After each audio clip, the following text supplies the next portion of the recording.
Hey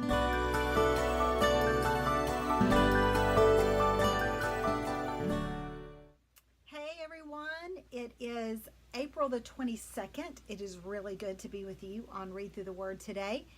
We are looking at a subject today that actually kind of just gets stuck right in my jaw because it's something that I'm actually struggling with right now. And I don't talk about a lot of personal things, and I don't go into a lot of personal details because this is not the platform for that.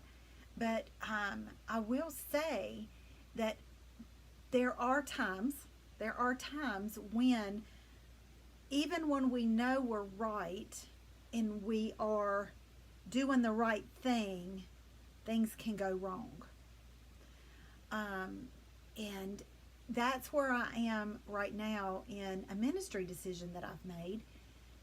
And I don't want to say I've made it like I did it all by myself and I didn't consult God, or I didn't, because I did, but I don't believe I sat with Him long enough to hear timing on it and believe that I got ahead of Him. And as a matter of fact, I know I have. There's proof along the way that I have. So I think today's lesson just served as, and I'm going to get back to that point, today's lesson. I'm going to pop into just the beginning of tomorrow's lesson, the 23rd, because it rounds out our story so well and our lesson so well. And that's what I'm saying. That comes full circle for me. This lesson reminds me that God's going to redeem it all, but there might be some casualty along the way, and there might be some consequences along the way, but that He's got it. And I needed to hear that. I knew it in my head, but I love that there's principle behind it. There's scripture behind it, because what David did was out of zeal. It was out of excitement. It was out of honoring God. It was not about himself, because David is not a haughty man that I've seen, a prideful man. He's humble, but he got a little bit excited. And I love what James Faust says, who's one of the commentaries that I like to use. He says, if we aren't careful, our zeal to do something good for God can easily surpass the patience needed to discern its goodness. Okay, so you hear what I'm saying? We can get so excited about something that we lose patience in waiting for the goodness of it all. There's a current ministry situation, but actually now as I'm sitting here thinking about it and talking to you, I remember a time where that occurred. This is a pattern in my life. Oh my gosh, light bulb. Light bulb. This is a pattern in my life. I need to go sit with God after this lesson, because this is a pattern with me. I have so much zeal that I'm not patient. And yes, this is a pattern for me. This is what it looks like live in the moment when the Spirit starts working with you and shows you something. Right here, He is right on camera. You're getting to see it. Wow. Okay.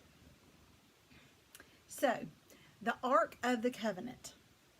The Ark of the Covenant, or the Ark, is 3 feet by 9 inches long, 2 feet by 3 inches wide, 2 feet by 3 inches high. Remember, by cubic, by cubic, by cubic, all of the dimensions written there.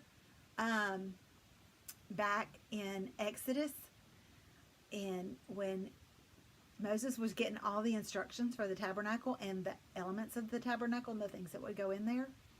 So in this box was the budded staff, Aaron's budded staff, the tablets, and the manna. And they were to serve as reminders of God bringing them out of Egypt and through the wilderness. On top of that was the mercy seat, which represented the presence of God. And the presence of God, they would, when the clouds by night, or the fire by day, and the clouds by day, fire by night, would shine or would make themselves visible, it was time to pack up and leave. And they would always put that tabernacle, the Ark of the Covenant, out in front, always led the way, always was carried, never on a cart, never by cattle, but carried by the Levites. Very specific instructions. Very specific instructions. And the Ark of the Covenant represented the presence of God. And it's been away from Israel for, I think, somewhere I read, one place I read 50 years, and one place I read 70 years. So I'm going to say a long time. And it was taken before Saul was king, when the Israelites were losing in battle against the Amalekites. Back in like 1 Samuel 5, 6, 7, somewhere in there. And they went and hurried up and got the ark to go out in battle, and then the Philistines stole it.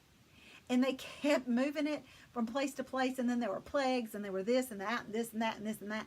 So finally, it landed at the threshing floor of someone's house, and I can't remember whose. Oh, the house of Obed-edom. And Obed-edom was a Levite, and that's where it stayed. And so David is ready to go and get it and bring it back to its rightful place. And in his zeal, he forgot some of, hey Maxie, he forgot to consult the Lord, and he forgot all about the law in transporting it. And God fulfilled the law from Numbers, where it said, do not touch it. Now, touching it was an accident. It wasn't something that was done on purpose. I guess he thought it would be better to touch it than it fall on the ground. But no doubt that the results ended in the way that they did. So these are some things that we need to think about when we want to do something for the Lord, because it can be the right thing, but it can go wrong. First off, the opinions and thoughts of a group, even a godly group of people, are not a substitute for God. And David had such a pattern of consulting God about everything. Should I marry? Or should I take her? Should I do this? Should I go here? Yes, yes, yes, no, yes, yes, no, yes, they will defeat you. He had such a pattern. So we know this was just one of those moments. I don't think this was, I really don't believe this was something that he just got prideful about. He just got excited and was ready to bring it back. And things went awry. So always, always, and I'm not saying don't consult your godly friends, but consult God. And if you hadn't gotten a nod from God, then don't move forward no matter what your godly friends say. Sometimes sometimes the idea is right, but the timing is wrong. Sometimes the idea is right, but methodology is wrong. Those are two things that we learn here. And just the basic principle, it's easy to get off kilter when we don't consult God. It just really is. So easy. But then we need to learn from our mistakes, and that's where I'm pulling in from tomorrow's reading. The next time David worked it out, went to go move it, he moved it right. He learned from his mistakes, and he says so. And I'll let you get into that reading tomorrow, the reading part of that tomorrow. And he redeemed the choices. When you read the Psalm, or the Chronicle, it's in Chronicles, but it's got the rhythmic pattern of a Psalm. Oh yes, it all works out. So he does redeem it, but he doesn't take away the consequences. So this is just some things I'm going to remember. At least I hope I do, because this is a pattern with me. So I need to sit with the Lord about that. Y'all have a great day, and I'll see you tomorrow and read through the Word.